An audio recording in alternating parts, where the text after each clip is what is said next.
What's up, guys? Welcome back to another video here. We're back on DB once again, trying to get different duels that we don't see at locals. I mention this every single time.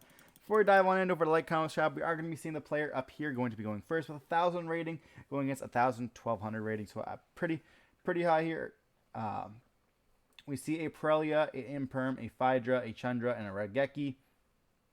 Honestly, fuck this deck.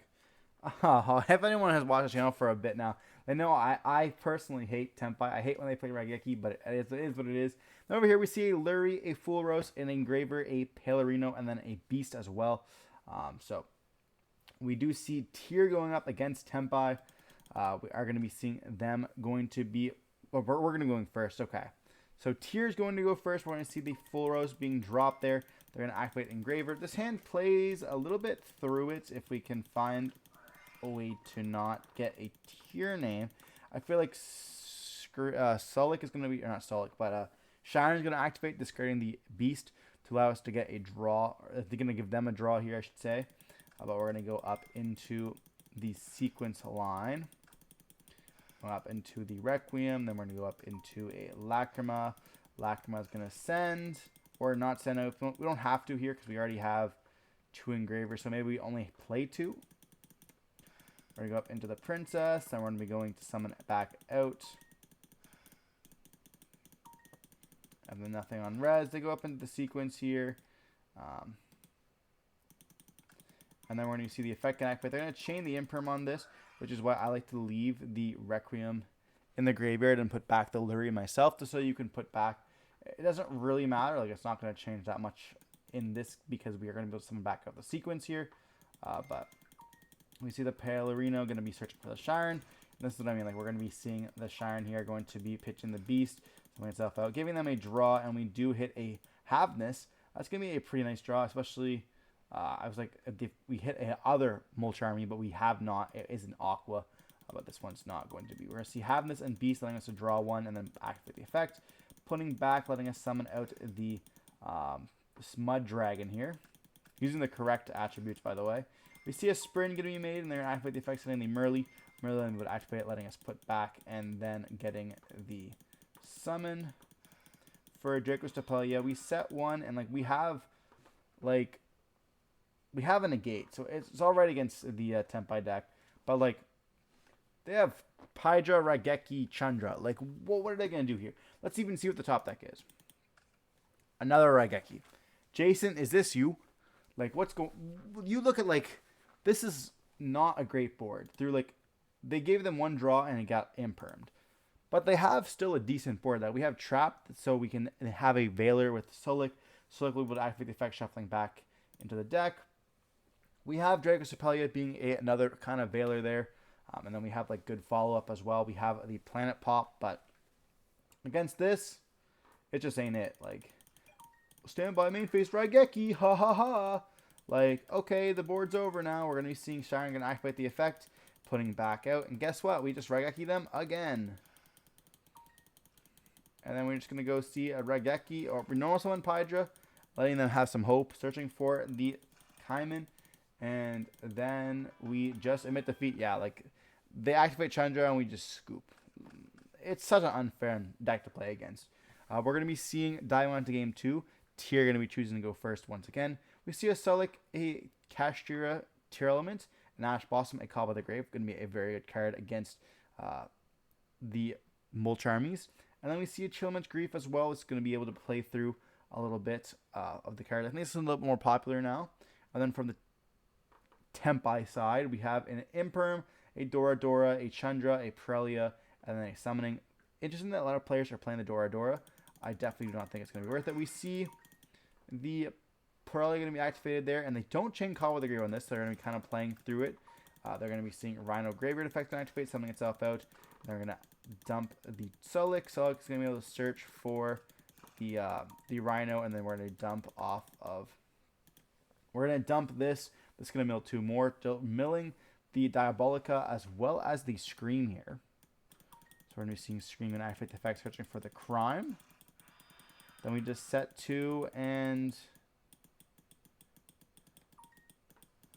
we're seeing a normal summon. They're going to be drawing. I wonder why they decided to set 2 first before they normal. Like, I feel like they wanted to just pass turn there and decided that they wanted to kind of continue. They're going to go for a Bahamut Shark and activate the effect, and they do chain the Imperm. No, totally awesome for you. They drew into a Genroku. And at this point, they're like, oh, I'll just give them extra draws. Go for a Tier Cash, getting an additional draw, and they're going to activate the effect. It's milling 3. We ended up milling the Blackcoat's Laugh. It's going to be very good against the Chandra or Pydra in this case. And then Medora being able to shuffle back those cards as well for the Pydra target. This could be good against the Synchro as well if it gets touched to the graveyard and tries to summon itself back out. And we unfortunately see there can only be one. No way, real way to get that back unless we want to go up into the Nightmare Griffin there. But we see the Underworld Goddess. So we're going to go up into the Requiem, go up into all that good shenanigans. Up in the Lacrima dumping the Engraver here. We're going to see Requiem putting itself back out, going up into the Princess, or Engraver, yeah, summon itself. And do we have enough? We would have enough here for a Desiree if we choose to go into it. Nothing on res here, and they go up into the sequence for that Desiree. Or not for the Desiree, going for an Aerial Eater line instead. Aerial Eater will be able to dump that Diabolica, and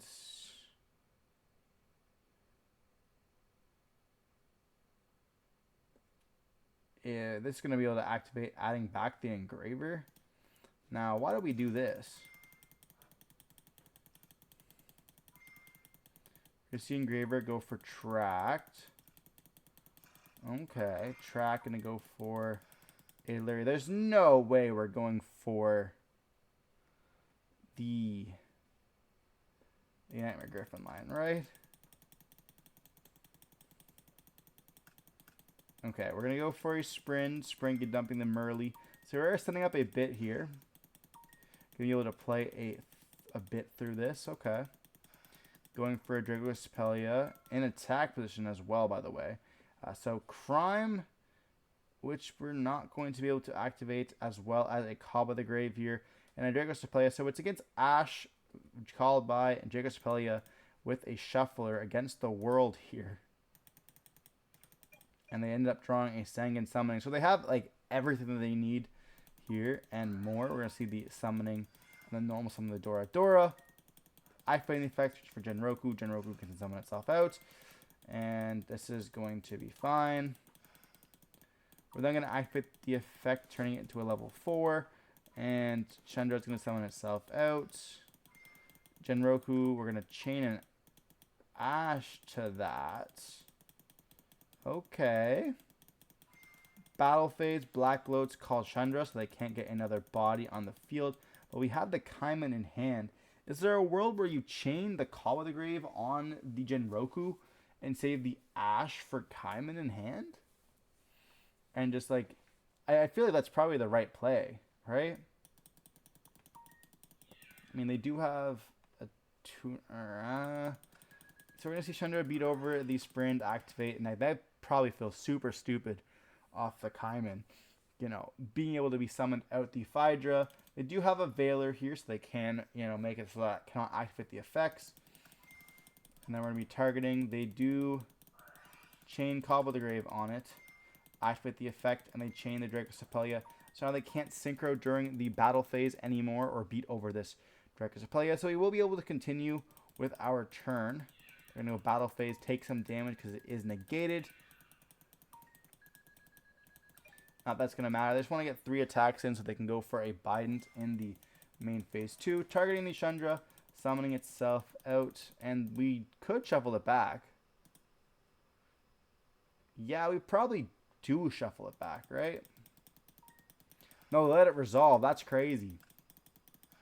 We're going to see this come out here. And this is going to make it so that we have to shuffle this back because they declared 3 attacks. So we're going to be, yeah, they activate the Bident Dragon. And they do chain it on the Mulcharmy. And then to go into a Seals. Trying to make their deck a little bit worse. They go for a Transcendent Dragion, bringing that back out. Being able to pop the Dragocepelia because we got linked away into the Seals here. And then they're going to go Lacrima, being able to summon back out that Desiree. Or the sequence here, which can... No, it can't. Yeah, it can give us a Desiree here. Okay. So Desiree on the follow-up, that's mostly going to be bounced with the seals during the draw phase of the turn. So we see a talents being drawn, but we're going to be flipping up that seals here. In the draw phase, activating the seals effect, summoning out the Pydra. Pydra will search for the Kaiman, and that's just going to be game here. They're going to go main phase, Engraver. We're going to still try playing this through. That's crazy to me. I mean, it is, like, you have to at least try. And we're going to go up into another Engraver. Activate the effect, equip it. And then they're going to go battle phase, Engraver attack, main phase 2, send. And then they're going to go set 1, pass. They draw into an impulse. Yeah. We really just do have nothing here. Yeah. I mean, that makes sense. We're kind of just out of gas, out of everything. We just have to at least try and hope that they can't do it. We're going to discard and search. We're going to see the normal summon of Genroku, special mode of Chandra. And at this point, like, they know they've lost. Like, there's no way. We also know we have Kaiman in hand. They go for a Biden Dragon. And we're going to be activating the effect, bringing back up the Pydra. Pydra can then search for another Kaiman just because, well, why not? Or just setting it so that we can get the effect if we have to go into a Trident Dragion.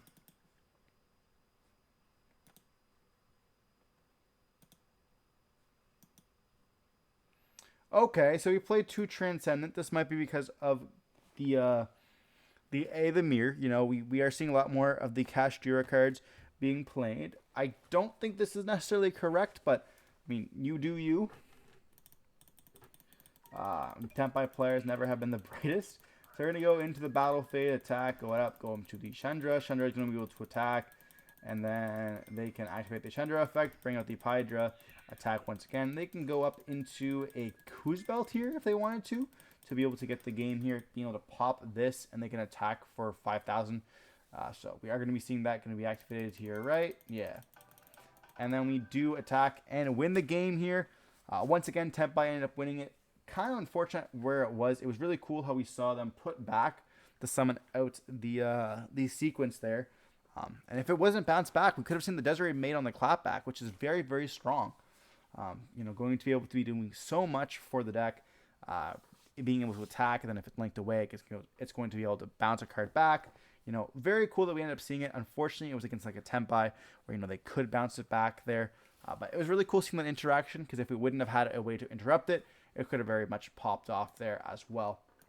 But we are going to be seeing Tenpai end up winning the game here. If you guys want to see more videos like this, let me know in the comment section down below what other decks you guys want to be seeing. Don't forget to stay safe. Peace.